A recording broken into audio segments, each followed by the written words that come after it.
Okay, before I get to my interview with Stewart Howden of Classic Auto Mall, I thought I would throw out some fun facts for May the 7th. Now, when I looked these up, I tried to keep them all automotive, but honestly, they were kind of depressing. So I threw in one or two positive ones. So bear with me here. This is meant to be entertaining, fun trivia that you can impress your friends with.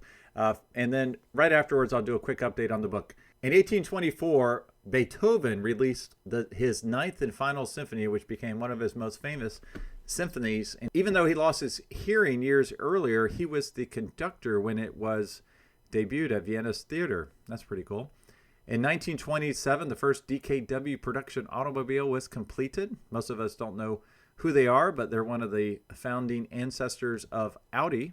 1967, during the Monaco Grand Prix, unfortunately, Lorenzo Bandini's Ferrari was involved in a tragic accident, and he passed away about 3 days later.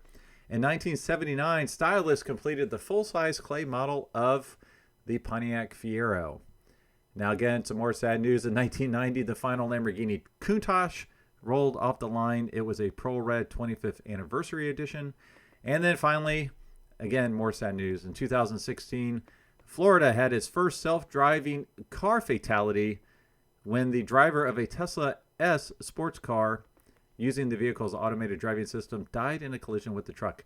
So that was not great histories for today, but I'll try to do that going forward. Hopefully we'll have some more positive car trivia, car history once we go forward. So the book is doing really well.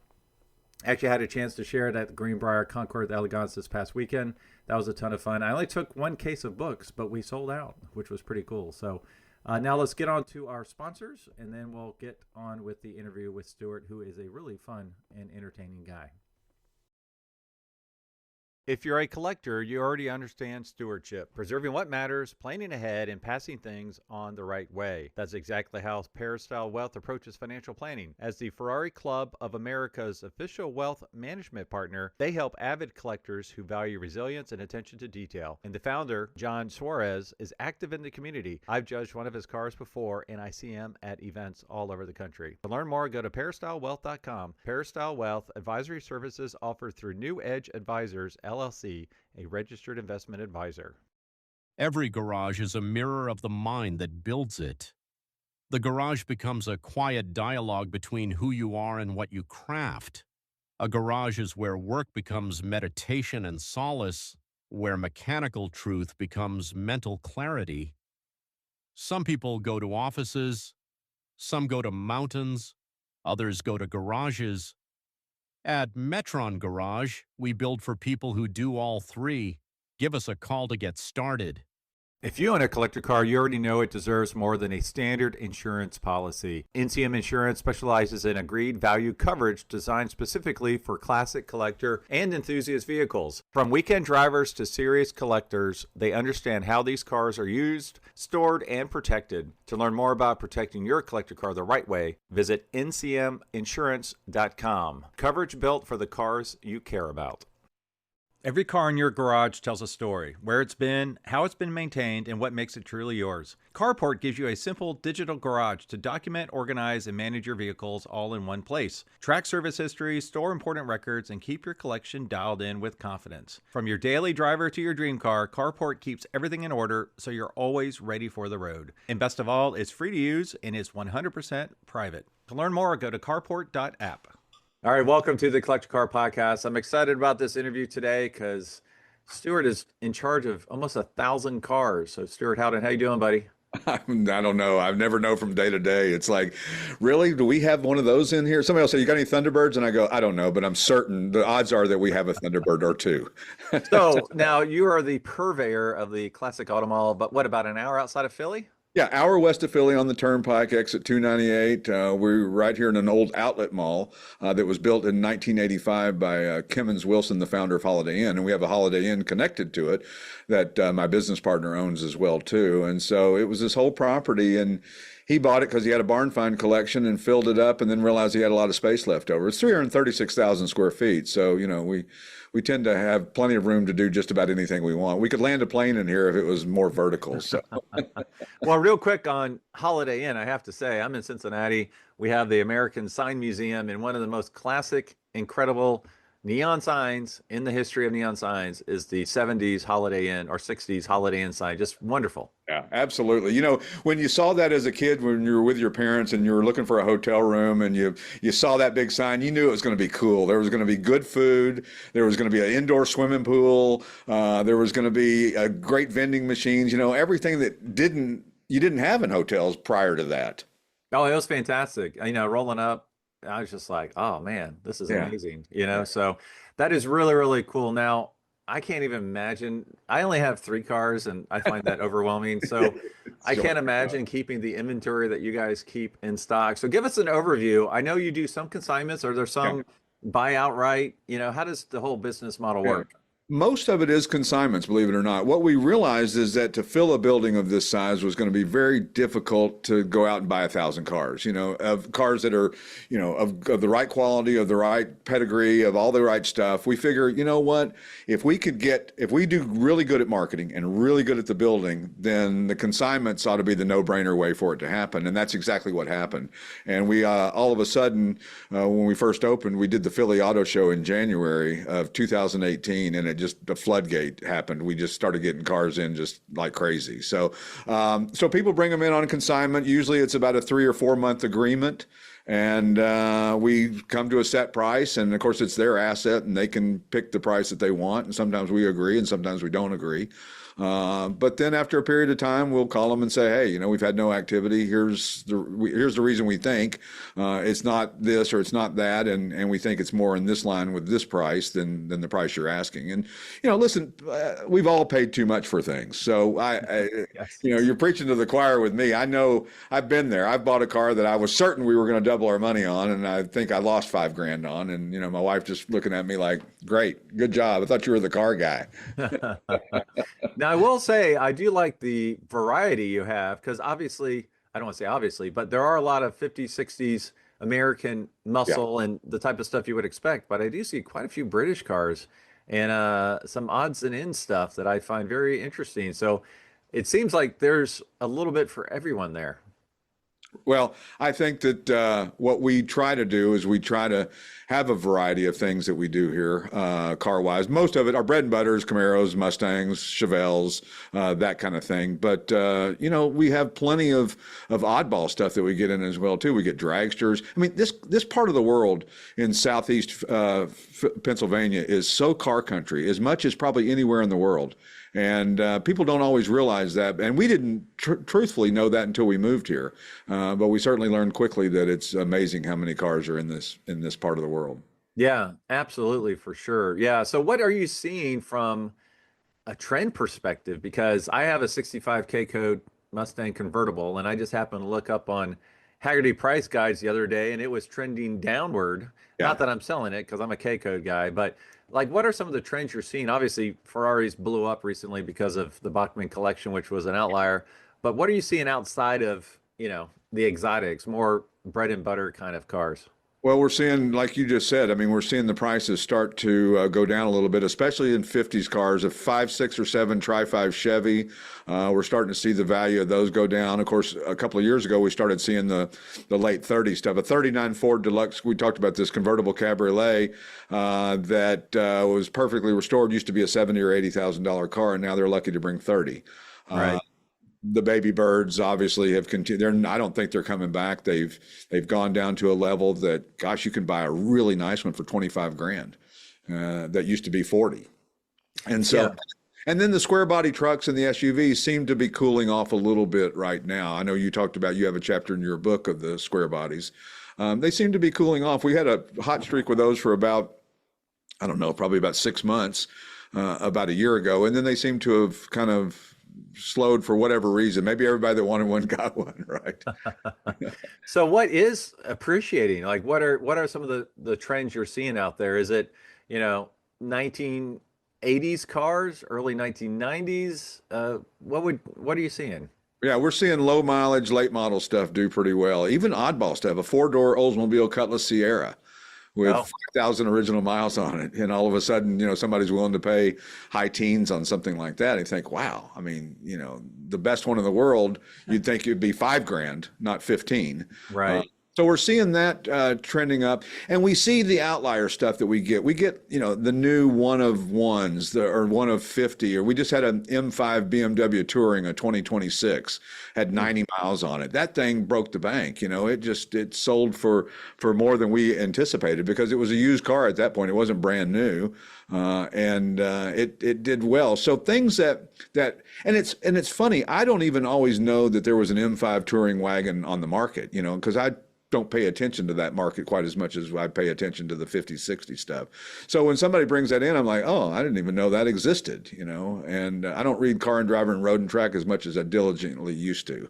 Right. Right. But seeing stuff like that just go, or the newest, latest, greatest Shelby, whatever that may be, it's funny. We had a guy who paid $40,000 over sticker on a 2023 Shelby Mustang a couple of years ago, and I asked him, I said, you're paying way over sticker on this thing, and he said, I know. He said, but every time I try to buy one, when I get there, it's already sold out from under me. And he goes, this is my one and done car, and I'm going to pay whatever I have to pay. So how do you track that in price guides and all that? Right. Yeah. No idea. No earthly idea. Yeah. People say, what's my car worth? I go, I don't have any idea. It's worth what somebody's willing to pay for. Well, it's funny. I just pulled up, just for fun, because I think, next gen stuff, the 1990s, early 2000s, 2010s. And just for fun, I plugged in 1996, and you have a car I definitely have on my radar, Corvette Grand Sport. Yeah. Now, what's interesting about this car is the coupe, but it has the red interior, which I know the red interior is a big deal on these cars. Yeah. And it might be, I can't remember. There's really limited, right, with the number of red interior cars, or am I mistaken? Yeah, that's the one that's the most desirable. The one that everybody's looking for is the red interior cars. And it's funny how that just the color of an interior has that much of an influence on pricing of a car, but it certainly does. It certainly makes a difference.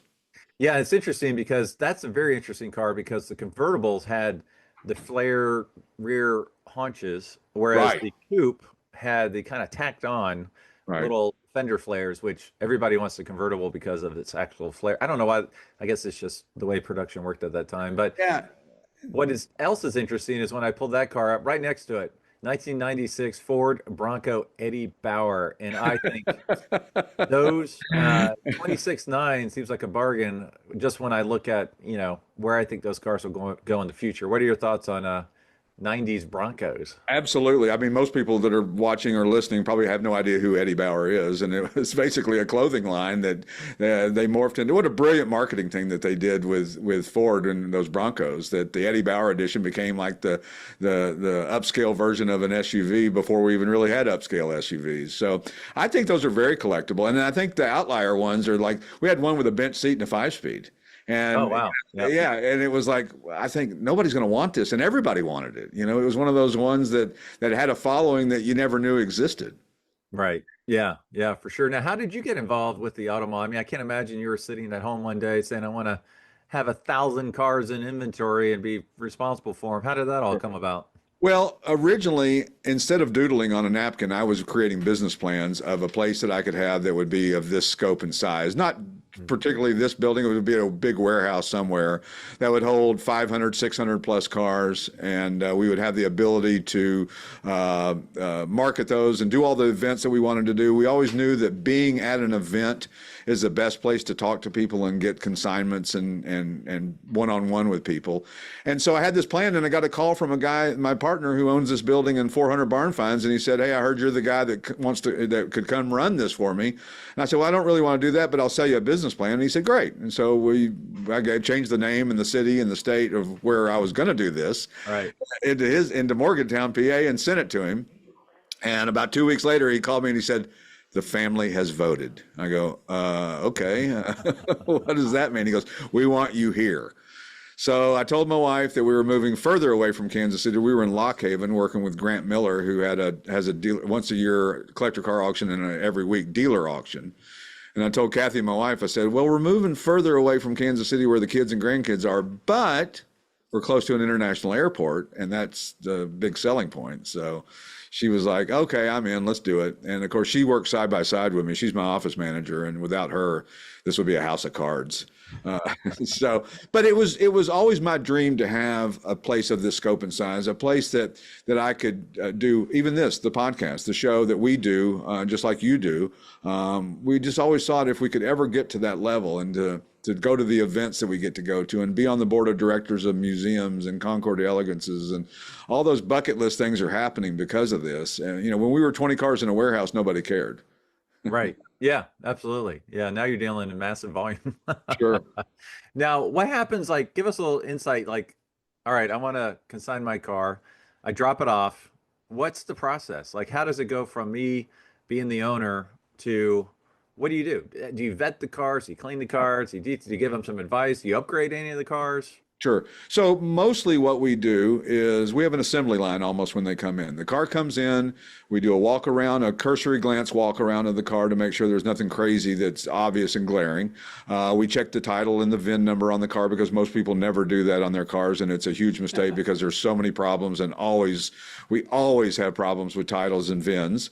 And we check the mileage and we make sure that everything is what it's supposed to be and how it's supposed to be, and then we put it in for a detail. Once we detail it, we have a dedicated photo booth. We put it in there. Then we put it up on the lift, take undercarriage pictures, put it on the showroom floor, and offer it for sale. And the consignor, the beauty for the consignor is all they have to do is wait for us to call them and say, bring us the title. And we call them and tell them we got a deal, or we call them with an offer and we negotiate there.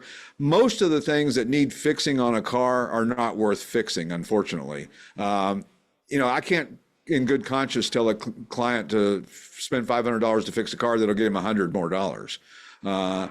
And it's good to be able to describe a car. You'll look at our descriptions. We have stuff that no auction house would ever put in, like a knock in the rear end that only happens when it's below 20 degrees outside, or something like that, or a rust hole in the upper control arm or whatever. I mean, there's just so many things that we talk about that most places would never do. Does it cost us sales? I'm absolutely certain it does. Does it allow me to sleep at night? Absolutely.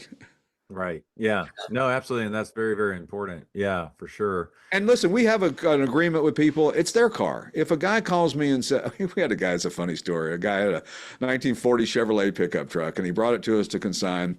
And about 2 days later, my girl up front called and she said, he's back up here and I'm not sure what he wants. So I came up and the owner of the truck said, I'm sorry, I can't sleep. I can't eat. I'm pacing the floors. I don't know what to do. I think I'm going to have to get my truck back. It's been part of the family for so long, and I'm having all these issues that I never had before, and now it's gone, and I'm just distraught. And I said, okay, it's cool. It's your car. Don't worry about it. We'll tear up the contract. If you're ever ready to sell it again, let me know. 2 days later, he shows up again. I'm like, what the heck? So I come walking up funny in front, and he hands me the keys. He goes, here you go. And I go, what's up? He goes, I took the truck home. I still can't sleep. I still can't eat. I'm still pacing the floor. It wasn't the truck. But so many people are emotionally attached to their vehicles. It's such an important part of their life and their family and the history of what they've done. It's very hard to sell these cars. And they like the fact that they can bring it to us. It's not immediate. It's kind of, this is step A or B in a step C process. So they don't have to say goodbye to it as it's leaving the driveway. They're just saying so long. That's so funny because I relate that to when I tried to get rid of stuff for Goodwill. Like, oh, this is my favorite shirt, but I'll put it in a trash bag. Just all these stuff. And if I don't think about it for 2 weeks or 3 weeks, it's kind of the same idea, out of sight, out of mind, and then I take it, so. Well, it's like the old, you're supposed to put car parts in a box and tape it up and write a date on it.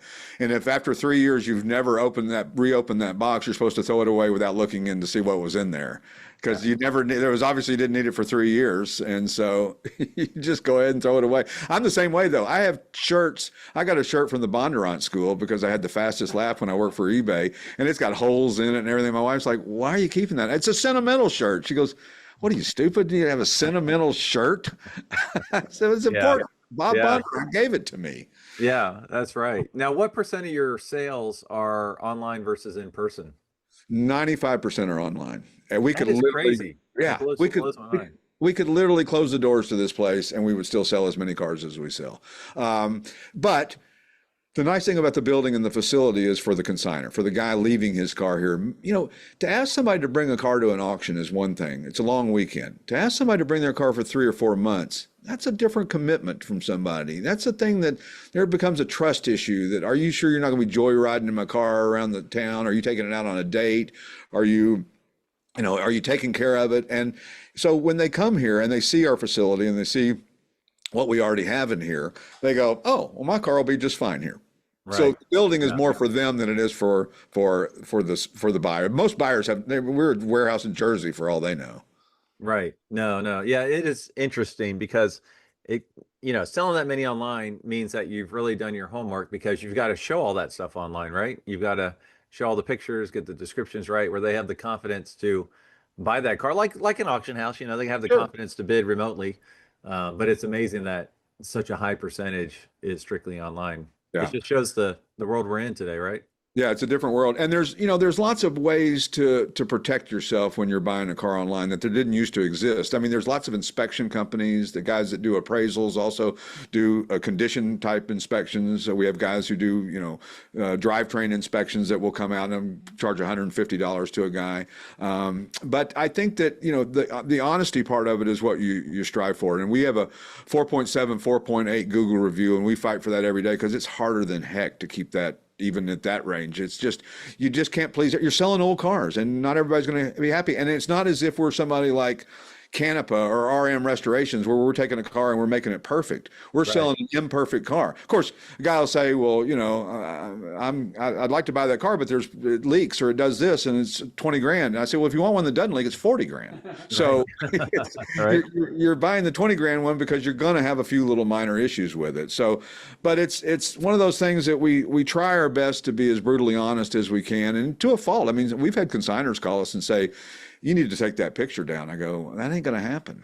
I'm sorry. We're going to show what's wrong with the car unless you want to go fix it. If you want to fix it, then we'll take a new set of pictures and happy days, here we come. But otherwise, we're going to show it because, I like to go to public events and people know who I am, and I don't want to get punched in the nose. Yeah, sure. Well, now tell us a little bit about your YouTube channel, and just before I move on to some other questions, sure. A little bit more about it. How can they find you?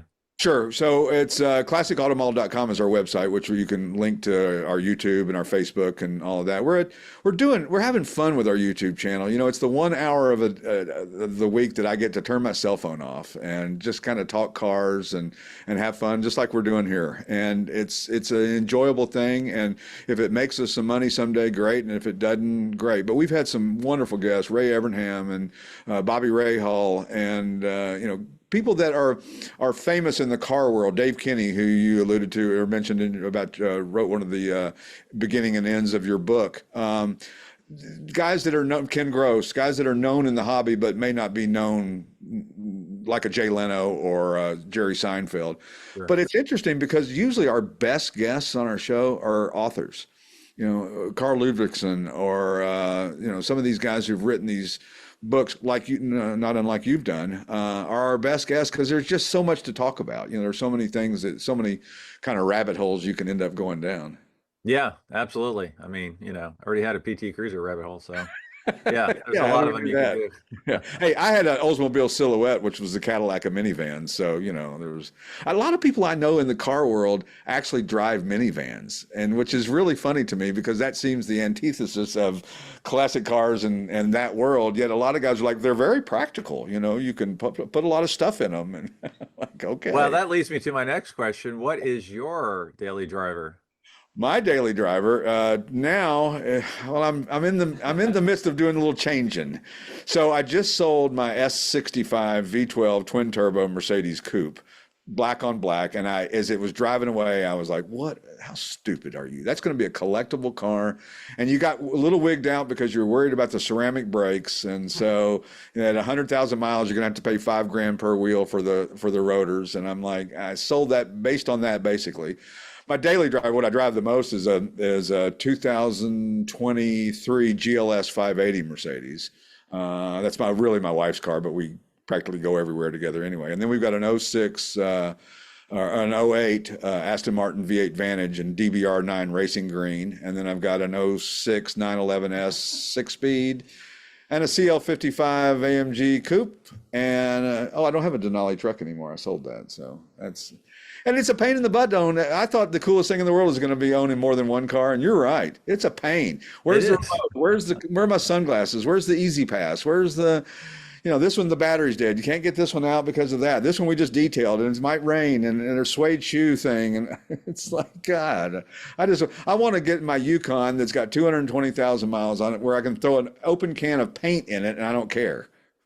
So yeah, so you just threw out all European cars, which surprised me. I know. And I'm looking on your website. So for Mercedes, you have like 24 Mercedes on in inventory right now.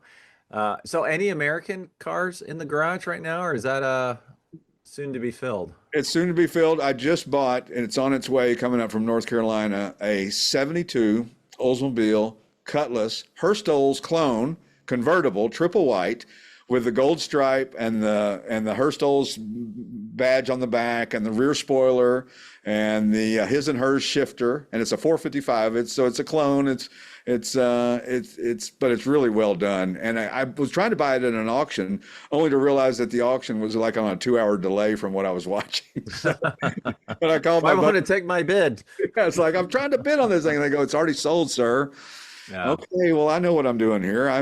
So I bought that that's my most recent one. We kind of had to sell the collection of cars that we had prior to all this, when we were putting kids through college and all that stuff. And it's the practicality that's when the Oldsmobile Silhouette, the Cadillac of minivans came into play. So kids are such a bummer. Okay. Yeah, they really are. I love them to death now, but they were kind of a pain in the ass back in the day. Well, I want to close on something I did not give you a heads up on, but you seem like a fun guy, so you can handle it. Yes. I do a little game called Keep, Cash, or Crush. Oh. So I give you 3 cars. You pick one to keep forever, one to cash in, and one to crush. Now, I picked 3 cars that I picked it from your website, but these are not the cars. I don't want you to have to crush a consigned car. I'll be getting a phone call later today. No, I don't want you. So we're not talking about these specific cars. It's just the inspiration for the question. So, all right. I threw one European car in there. So the first car is a 1970. Now let's make the assumption these are all number 2 cars. Fair enough. I'm going to pick different colors because that could be a big deal. All right. Yeah, so absolutely. First one's going to be a 1970 Mustang Boss 302. And let's make this one grabber orange with white interior. Yeah. Okay. The second is going to be the competitor 1970 Plymouth AAR Cuda hardtop, one of my favorites of all. I'm a Mustang Shelby guy, so Boss 302. Yeah. Yes. Yeah. I love the AAR Cudas. Those things are so cool and sexy. All right, but this is going to be Panther Pink. Oh, wow. And then the third car, Enzo Ferrari called it the sexiest car ever, prettiest car ever. Jaguar. 1967 Jaguar XKE Series 1 Roadster. Let's put this one in, I think it's called Primrose Yellow, but it's a convertible. Yellow, and that primrose yellow seems to be such a popular color on those cars for many different reasons. Man, you made it tough. I thought you were going to throw out some oddball crap, and that was going to be easy. Like so we got 77 something. So I got to say that the Crush. This is tough. Starting off hard. Okay. I know the Boss 302. They don't seem to ever climb. Oh my God, you're doing a Boss. They don't ever seem to go up in price. They seem to just kind of be stagnant there forever, and they always bring way less money than I think. That's a knife to my heart right now. I knew it would be. I'm sorry about that. Okay, so we got Crush. Keep, Cash, and Crush. So you're crushing the Boss 302. But I almost have the same opinion about the AAR Cuda. They both kind of fall together in that same category of collectible, but they've never like gotten out of their little trough of what they're in. So it's not all about the money. I'm sorry. Yeah, I know, but it's one of those things you got to look at, right? Yeah, so you do. I say keep the XKE and cash out on the AAR Cuda. Really Yeah. interesting. Yeah, All and I right. think cash out because I don't think the AR Cuda from a if you're making it from a value standpoint of something that you're going to keep and that it's going to make sense in the long term. You know, people ask us that all the time, and it's a very difficult question. I mean, what's going to go up in value? I don't know. It's hard to say. I can certainly see trends. I mean, why is an AC Cobra not worth $10 million today? You know, a real Right. 427 Cobra. Part of it, and somebody had a good answer for this the other day on my show, and they said because there's so many replicas. The guy who owns the real one gets tired of saying, no, it's a real one. Yes, it's a real one. No, it's not a clone. No, it's not an ERA or a Lone Star or a Excalibur or whatever the heck it is. That may have held them back, that there's just so many clones out there. It's like the wealthy guy, the billionaire. If I were a billionaire, I'd wear a fake Rolex because nobody would question that it was not a real one if you're a billionaire, right? And then you save That's yourself very like true. 30 grand, right? So that's my keep cash or crush. I know I didn't mean to No, bring that's great. a Yeah. tear to your eye. Yeah. So to go back to the Cobras, I think you're right. It's funny because there's a guy, he's got 27 Shelbys, 65 to 70 Right. in a row. And I'm like, you need a Cobra, you know? He's like, people think it's fake. I'm like, well, that Right. shouldn't matter. I mean, if you're really an Right. enthusiast, you want it, whether people, you can care less, right? Right. But Right. I'm like, you should have a Cobra.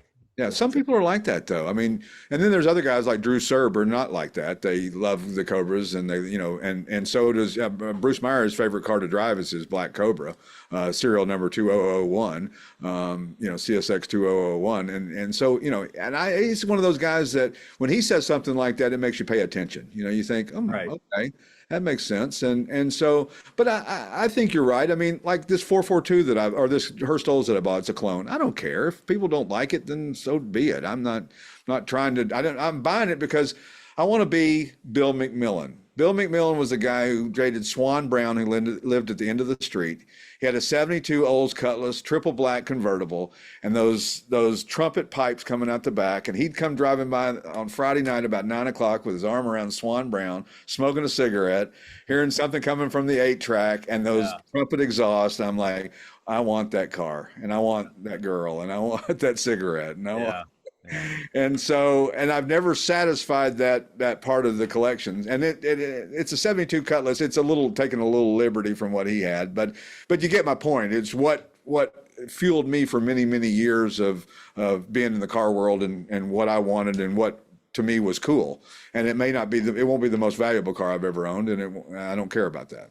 Yeah, it's funny because I was at a Cars and Coffee the other day, and there was a Pagani there, you know, some big stuff there. And I like Paganis. I think they're gorgeous, Right. you know, but there was a 66 Corvette. It was the wrong color, the wrong wheels, the wrong engine, the wrong hood. It had the Stinger hood, which wasn't until 67. Right. And I just loved it because Love. everything that was done to it was done that way in like 75. You know, Right. the turbine wheels, it had Right.